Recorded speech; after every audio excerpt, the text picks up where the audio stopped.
We want to play a game called too high or too low. All right, and what we mean by too high is closest to 1. All right, too low, closest to 25. So if your team's ranked too low, we think you should have a better ranking. If your team's ranked too high, we think you should have a worse ranking. Let's start with too high. Okay. Okay? Let's start with too high. And listen, y'all know me, I'm going to call it like I see it. All right? We're all a fan of somebody, but Bama at 3 to me is too high. They're too high. And I get it. Look, Nick Saban's the head man. Haven't won less than double-digit games in 15 years. I get it. Alabama could go undefeated, be the best team in the country this year. That would not shock me. But when you look at where Alabama was, and if you really look at it, right, and they're transitioning back to what got them there, bully ball, right? Nick Saban dominated college football with bully ball. Really, outside of 2020, that's how Alabama won, right? That's how they came up. They had a monopoly on offensive linemen and defensive linemen. They didn't have to have Bryce Young at quarterback. They didn't have to have a first-round draft pick at every position at the skill position on offense. They could line up, and we called them FU runs, our middle finger runs. It's 3rd and 2. I know you're running it. God knows you're running it. You know I'm running it, and you can't stop it. Same thing on defense. They would just overwhelm you up front. They were so much better than you were up front, regardless of what system or who you had at quarterback. It really didn't matter. That's why it shocked us when we saw Clemson beat them in the national championship game. That's the first time we really saw it. But they're trying to go back to that, right? They've gotten a lot cuter lately. They haven't been the best running team in the country, right? Because they haven't really stuck with it. A lot of it was the RPO game, Bryce Young keeping the ball, Lane Kiffin spitting it around, and in 2020 it made sense. Now the question becomes, can Alabama be that bully ball team again? Because that's what they're going back to with Tommy Rees. That's what Nick Saban said he wanted to go back to. But do they have that same monopoly on the offensive line? And the defensive line, Georgia, better up front. Michigan, better up front. LSU on the offensive line and possibly defensive line. You can make an argument. Ohio State, you can make an argument. Alabama isn't the biggest dog at the dance anymore. Does that mean they can get back to it with an unproven quarterback, right? So you're going into it not knowing if you can be a bully in the run game with an unproven quarterback, and you're moving a guy to left tackle. You're replacing your left tackle. And I don't care if people say, oh, well, he's a guard that moved to tackle. That's unbelievably hard. Hell, it's hard to move from right tackle to left tackle. It's like dribbling with both hands. Some guys are really good. Most people are right side dominant. So I get Alabama has top 7 personnel in the country. They recruited at a high level. But putting Bama in front of LSU, who won the West last year, beat Bama, and returns everybody, where does that LSU get worse at? Where did they get worse at? Putting them in front of Ohio State? Yeah. I don't know, man. That's one that's too high to me. Where would you have them? I would have them probably, because I'm going to get to my second one here in a second. I don't want to blow that. I would have Bama probably at 7. That's where I'd have them. That's where I have them at 7. And I'd have LSU Georgia. I would have Georgia, Michigan, LSU, Ohio State, Florida State, Texas at 6, and then Bama at 7. Texas that high. Texas at 6. Wow. I'm going to get to that. I don't want to give away too much. Go ahead. I want to tee this up for you here. Well, mine's going to be Tennessee. Oh, okay. Yeah. Mine's going to be Tennessee because of a couple reasons. One, I don't believe in Joe Milton. I don't believe Joe Milton's going to be the true starter throughout the season of the year, and not saying because he's going to get hurt, so he's going to make too many mistakes. You lose too many great positions and skill positions at wide receiver, and I really don't believe in your defense that much, especially with the up-tempo offense. Hendon Hooker did a lot for this team last year. A lot for this team. And you really look in depth. I love what Heupel does system-wise. I think Joe's going to play okay, but I don't think he's going to play good enough for Tennessee to be a top 10 team. I don't think they're going to put up the amount of numbers on offense that they did last year, and I don't think their defense is going to hold up when their offense plays that system, be able to keep up and stop people. I think they're a top 25 team. I don't think they're a top 10 team. I think you can look at them from that 15 to 20 range. That's where I'd put Tennessee. 7 and 10, I agree with you. I agree with you. Not that I think Tennessee should be top 15, right? But I don't think they should be top 10. I look at number 7 and I look at number 10. Drew Aller at Penn State, they're at number 7, and Joe Milton at number 10 at Tennessee. Here's, again, what I want to say about Joe Milton, and I hope he figures it out, right? But those two are the biggest hinge players. I call them hinge players. The team around them is good enough where if they play well, I can see them having a lot of success. But here's my point on Joe Milton. So the running theory behind Joe Milton figuring it out is all I hear is that he has this unbelievably strong arm, and he does. He is our friend JD Piquel said he has the launch codes. I'll do you one better. He is the launch code, right? If I wanted somebody to win a long throwing contest, it's like guys in a long drive contest. There's a reason they're not on the PGA Tour, because the game is more than just how far and how hard you can throw it. It's like pitching. Pitching is an art form. It's not just, if it was just who could throw it the hardest, that'd be a totally different sport. That's not what we're looking at. But people act like they didn't know Joe Milton had a strong arm. Mm-hmm. Joe Milton just didn't start lifting weights last year and be able to throw the ball 90 yards. This has been one of the reasons Joe Milton has been able to go to Michigan and then to Tennessee and win those jobs, right? It's one of the reasons he got recruited, because he has a strong arm. He hasn't figured out, at least to this point in a game, the final piece to the puzzle, and that's nuance. And if he does, Tennessee may not be a top 10 team. They may have a chance to beat Georgia at home and be a top 5 team. Joe Milton was a starter going into last year. And at Michigan. Yeah, he's lost both those jobs. Yeah. So, he has the launch codes, but if your missile doesn't hit the target, it doesn't. Yeah. What has changed? He did have a good bowl game, and again, can we see growth from him while he sat behind Hendon Hooker? I just don't know. That's very possible. How do you put that in somebody? Enough growth for him to be a top 10 football team. Exactly. I agree with both of you on this. I think LSU needs to be ranked higher. They won that division last year. I think you move Alabama back, and I agree with everything you guys are saying about Joe Milton. And another thing is, we hear a lot of times that he throws a great deep ball, right? But he needs to have a changeup. He needs to have a softer touch on the intermediate passing game. But he was most inaccurate down the field. Yeah, it was the deep balls he was overthrowing the most. That's what worried me the most. But again, we haven't seen him be the guy. When we saw him in the bowl game, he looked really good. And sitting behind Hendon Hooker and under the great tutelage of Josh Heupel, maybe we've seen the growth. Hope. But I agree. I don't think you put him 10, and that's not the only one. 6 of those teams in the top 10. 3 on the first line. Georgia, Alabama, the Buckeyes. On the second line there, Penn State, Clemson, and Tennessee. All 6 of those schools are going to start brand new quarterbacks. Yeah, it's amazing the turnover and then the lack of turnover you have like in the Pac-12. But I want to say this to Tennessee fans. I hope Joe Milton has figured it out. Mm-hmm. I love the kid, the guy. He's not a kid, he's a man. I love the type man he is. I love the type leader he is. And I think maybe something too that we need to make sure that we hit is that the system that Josh Heupel runs and that Tennessee runs on offense, he doesn't have to be the most accurate quarterback in the country. He's just got to get right. You don't need to paint the black. You just need to throw to contact sometimes. Yes. Right? You need to throw strikes. It doesn't have to be 1,000 miles an hour. You don't have to sit here and show off everything. If you can just get close. You don't have to hit him right here. Hit him right here, right? I think he can make that adjustment. What he can't do is have these wild misses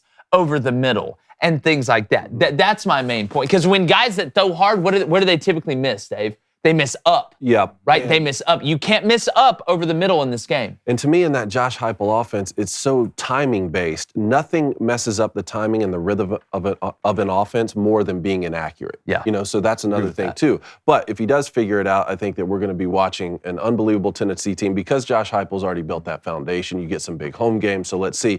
But to me, when I was looking at this, and I thought, this is why I was teeing you up, I thought for sure you'd go Texas A&M here. Now, they're ranked 25. But what have we seen necessarily from Texas A&M to warrant a top 25 ranking? I know they're coming off, they're a year now removed from that number 1 overall recruiting ranking. And you said a year ago, hey, I think Texas A&M's a year away. And that very well may be the case, that they have an awesome season and Bobby Petrino now being the OC is just the piece they needed to figure out. I'm not predicting Texas A&M to have a bad season. We're just going off of rankings here on preseason, right? What have we seen? They have the same record last year as Auburn had. Yeah, but I'll let you help.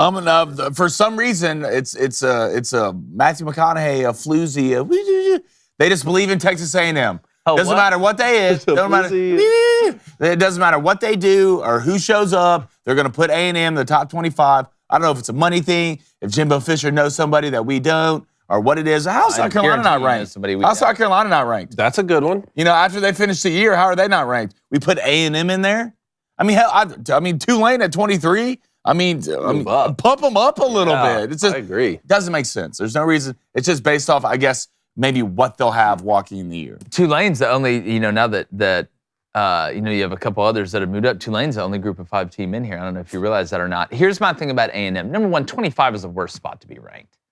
I'd rather just not be ranked so then I can use that saying we're not ranked. I'm like, we're ranked. 25th, right?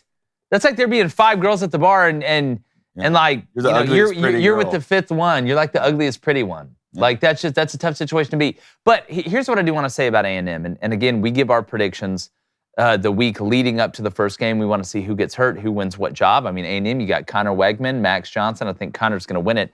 Here's what I do want to say.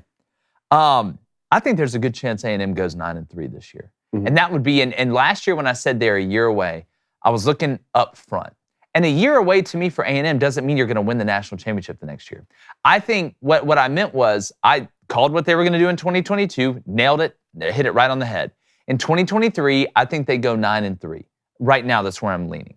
Right? Not final prediction, that's where I'm leaning. I think 2024 is the year. They'll be old up front. They'll be old on the outside because they've got talent right now. It's still developing, and I think Wegman's going to be the guy this year, and he'll be totally ready to make that big push, right, next year. I think 2024 is the year for A&M to start being championship caliber. That's what I think. Here's why it's going to work with Bobby Petrino. People make their jokes about A&M. I'm not a trends guy. If you've ever been in it, coached or played, y'all know this. Every year's different. Every team is different. Every circumstance is different. I think they trimmed a lot of the fat. There's a lot of prima donnas gone off that team. I think the culture was screwed up. But here's why it's going to work with Bobby Petrino. And I watched that press conference he did. I've coached against Petrino, right? We beat him when he was at Western Kentucky. When I was at South Alabama, it was a hell of a game. We picked the ball off in the end zone to win it. I know the way this man operates.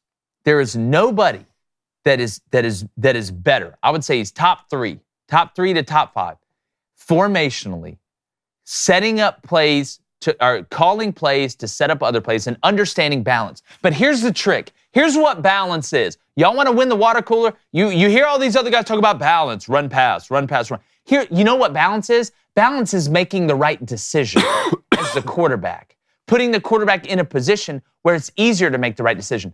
It doesn't mean there's no such thing as 50-50. There's no such thing as 50-50.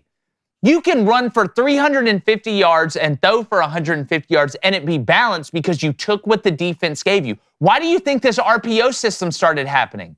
Because you had multiple options and you made the defense really choose. Either we're going to try to stop the run or we're going to try and stop the pass. It makes the decision-making easier. Balance isn't just run the pass. Balance is making the right decision. And Bobby Petrino understands how to do that and utilized every third and every blade of grass in that 53 and a third yard wide field. He's going to make you cover every single inch of it. He understands how important the tight end is. He understands how important the deep third is. He understands how important the run game is and the intermediate third. And the biggest thing is he knows when to pitch backwards, play action on first down, spitting the ball out on first down, not getting caught from a tendency standpoint. That's why it's going to work with Bobby Petrino. That's why I think it's going to work with him and Jimbo Fisher. And play calling is a team effort. Never forget that. If you've ever been on a headset, you know exactly what I'm talking about. And I think you may be right. And if you are, then this ranking would be too low, which comes down to the semantics of our, do we make our list based off how we think a finish will happen or based off the top 25 teams right now? Because if you're just going heading... I make it based off how they're going to finish. That's how I have to And I like that way better. In which case you would say Texas A&M's ranked too low right now, right? Yeah, 9-3 is getting them into the top 15. They're ranked too low right now. Yeah, I would. So like a year away for you is winning 9 games. No, yes, because to me, I think a year away is 9-3. That next year we take the jump 11-1. That's what it is to me. We went 8-4 in 2021, and 8-4 in 2020. Mm-hmm. So I mean, it was 9 games. No, really. they went 9-1. No, they went 5-7 last year. Yeah, I'm sorry, 5-7 last year. 2021 they went 8-4. New team, new circumstance, new offensive coordinator. I think they trimmed the fat. I think there's a good chance A&M goes 9-3 this year. And again, 2 years away is a long way. But when I'm look at what they are up front. Look at that age group. Look at what they are outside. Look at that age group. Look at what they are at quarterback. They get some confidence this year. Will you change your mind if they ball out this year and Bobby Petrino leaves. See, that's an unforeseen what's circumstance. likely to happen. Again, that's why I don't make predictions until we get to the last week up into the season, and then projecting 2 years ahead is harder. Mm-hmm. So that's an unforeseen circumstance. If that changes, then it changes the way I look at it. That's the way this works. But my second team that I think is ranked too high is USC. How is USC at 6? How is USC the first Pac-12 team that's ranked? I'm sorry, did Utah just lose everybody? Did Oregon just forget? Being in front of Washington, I get it. Being in front of Oregon State, I get it. But I'm so sick of this leaning toward, you have Caleb Williams, so that means they had Caleb Williams last year, he won the Heisman, balled out. They were great on offense last year. We talk about balance in play calling, right? You have to be balanced as a team. If USC gets better on defense, they get a little bit better, guess what? They still suck on defense. They better get worlds better. Worlds better. Utah, if they played Utah in Lincoln Riley's backyard, I'd take Utah because Utah's more physical. This game is about physicality. This just wave riding of USC all of the time. And listen, Cowherd will gas him up. I get it. He's a West Coast guy. This is y'all's Bama, right? This is y'all's big brand. I get that. But they're bad on defense. Yes, Caleb Williams, great. He's fantastic. They're going to be really good on offense. But can they line up against Utah and go man-to-man? No. At least you haven't shown it to me. Can they line up against Oregon and go man-to-man? No. You haven't shown it to me. Hell, I'd take Penn State over them. I'd take Florida State over them. I think Tennessee'd probably beat them too. I think Texas would.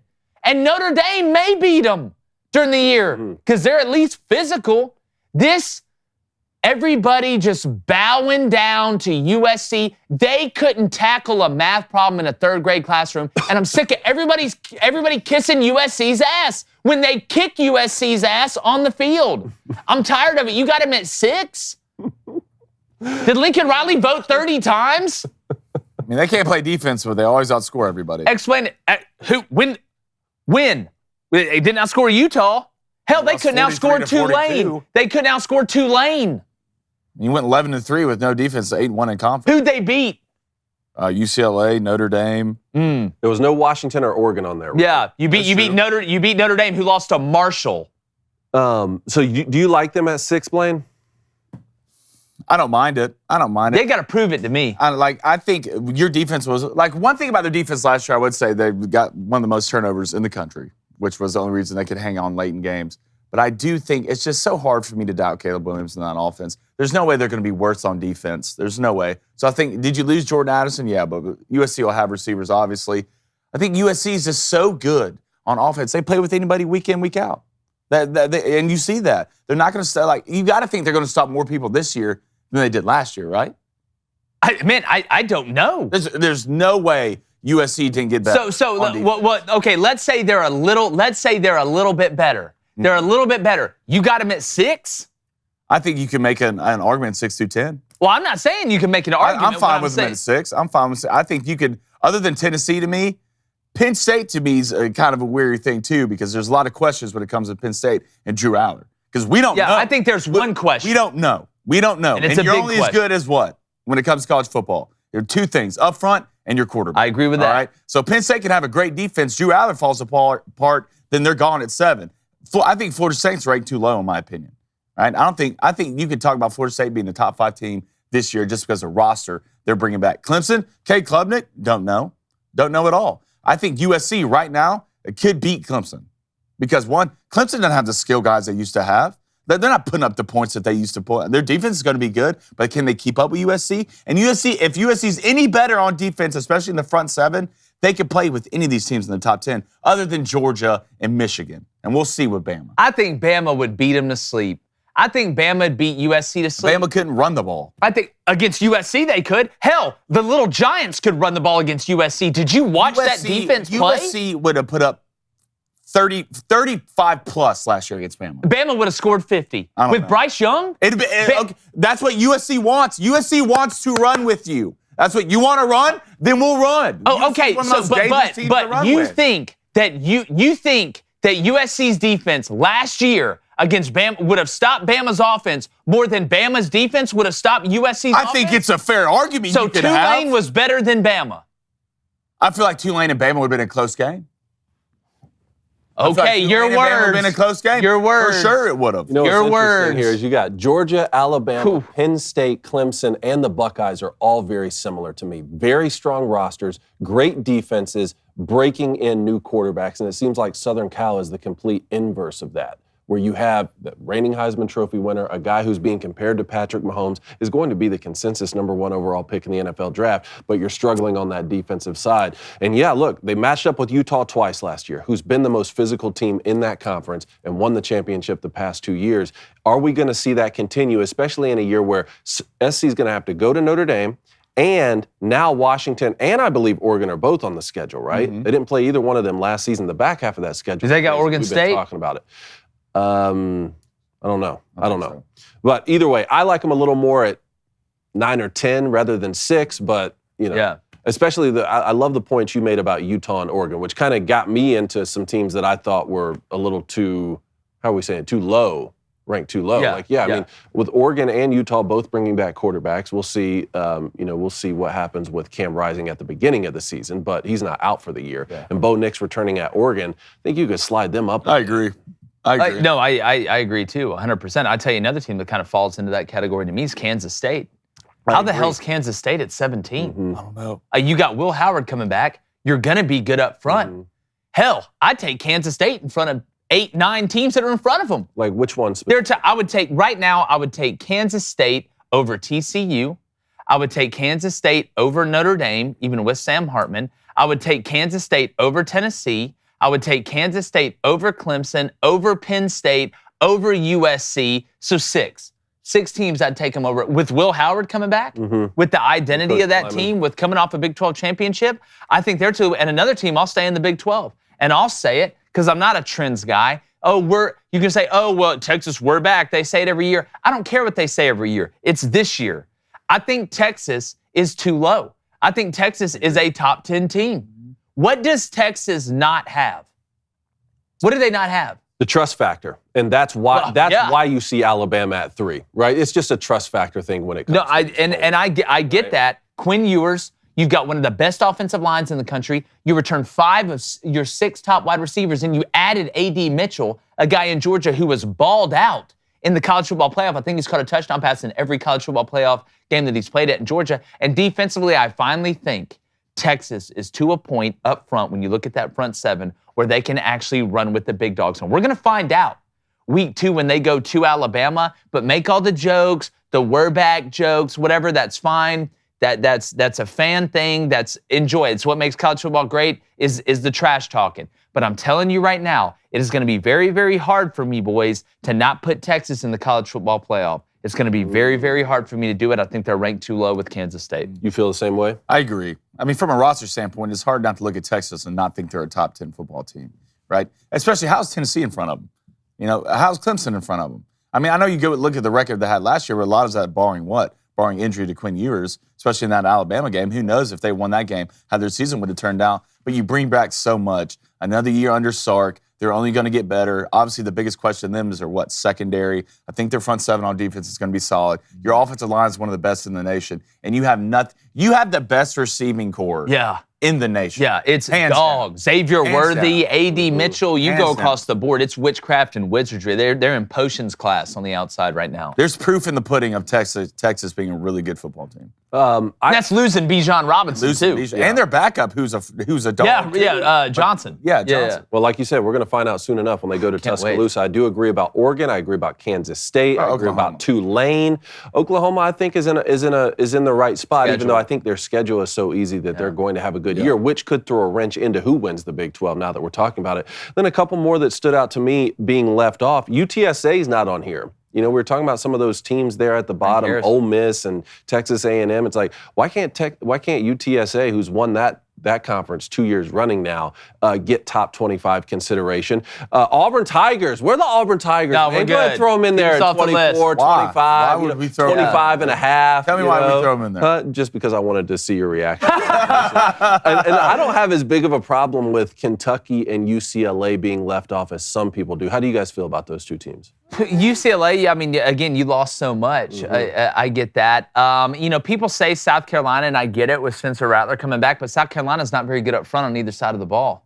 You got a group of 5 offensive line. We're going to find out.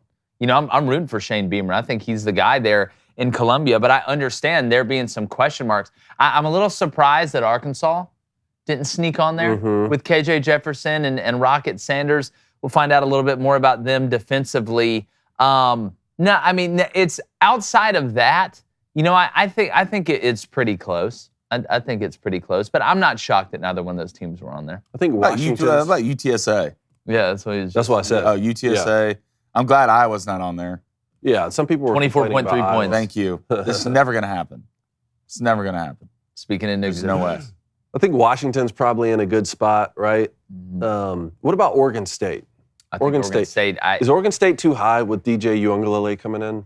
I think their they're roster's so good on the offensive yeah. line. I think they're right there, kind of not in the middle, but a little above the middle. Like I would have been fine with them anywhere 15 and higher. Okay. What about North Carolina and Wisconsin 20 and 21? Look, Wisconsin, you know what I feel about Wisconsin. I think that you're going to look up Wisconsin maybe 10 and 2 and playing for winning the Big Ten West and playing either Michigan or Ohio State in the Big Ten championship. North Carolina, again, you lose downs. We talk about defense, talk about USC's defense. I mean, North Carolina with Gene Chizik, I mean, you would think they would be a little bit better. I'm a little wary about them. I'm so intrigued to see this South Carolina-North Carolina game. I think it's going to be a Globetrotters game, 55-48, somewhere around there, 55-51 in this first game. I don't know. I'm not sold on North Carolina. I think it's going to come down to Clemson and Florida State in the ACC. I'm interested to see that third. I tell you, watch out for NC State with Brennan Armstrong, okay? The quarterback who was at Virginia, that lefty, he's got some dog in him. And they're coming off a year in which there was a lot of expectation that they didn't meet. They were really beat up. Dave Doran's a hell of a ball coach. Don't be shocked if NC State kind of works their way in the top 4 of the ACC there. Well, I went out on a limb for him last season, so I'm not doing that again. And I do really like Brennan Armstrong, but he's replacing another quarterback I really like too, in Devin Leary, who's now at Kentucky. So if he were the missing piece, and they didn't have a great quarterback last season, even though I know Devin Leary was a little bit banged up, I could get behind that a little bit more. But hey, we're going to find out soon enough. Pittsburgh's in that boat too now. Pittsburgh just outside the top 25. Watch Pittsburgh; they can always sneak up. Pittsburgh's always. It sucks to go play on the road at Pittsburgh. Yeah. They'll beat you quick. They're all, especially on defense. They always got those like 2 guys, especially that one guy up front. Yeah, who's just a lot better than everybody. Well, shoot, I watched their back that they had last year, Enadike, I believe. Or wait, I'm pronouncing that wrong. Akumba Dike, I can't remember. It's an interesting last name. He was in the preseason game, and he was a hell of a player last year for him, and he belongs in the NFL. I was able to watch that, but. Want to move on. I want to get to the Booster Club. Let's go to Dabo Sweeney. What's up, Coach? $2 donation. So, David, give me the Braves chop. Blaine, where the New York Yankees at? Hey, man, why don't y'all worry about beating South Carolina? All right? There it is. Yeah. It's a great do job, it, Dave. Ravens, man. Do it, Dave. Yeah. Good for Pirates. you. We gotta hope beat that the feels Pirates, good. man. Hope that feels good for you. Gotta beat Also, the go Pirates. Rangers. Spencer's on the mound yesterday. We can't beat the Pirates. Man, he got Sparrow shelled a little bit, huh? You know how it is. I do. Every now and then. I wish he wouldn't do that. Look, when I take the Rangers, thanks for winning by 2, boys. Appreciate it. Hey, I will say this. I do worry about when Spencer Strider faces the Pirates because he 100% has a pirate mustache. Look, and it takes a pirate to know a pirate. Yeah. Let's go to Patrick Rye with another donation. Patty coming in hot today. $5 donation. Atlantic Pacific Coast Conference. Atlantic Pacific Southeastern Midwestern Conference. Big Ten Conference. And packed up and gone. So America. Packed up and gone. America. Here's the thing, though. Do we just start naming, like, if you can't use numbers and you can't use location, what do you name the conference?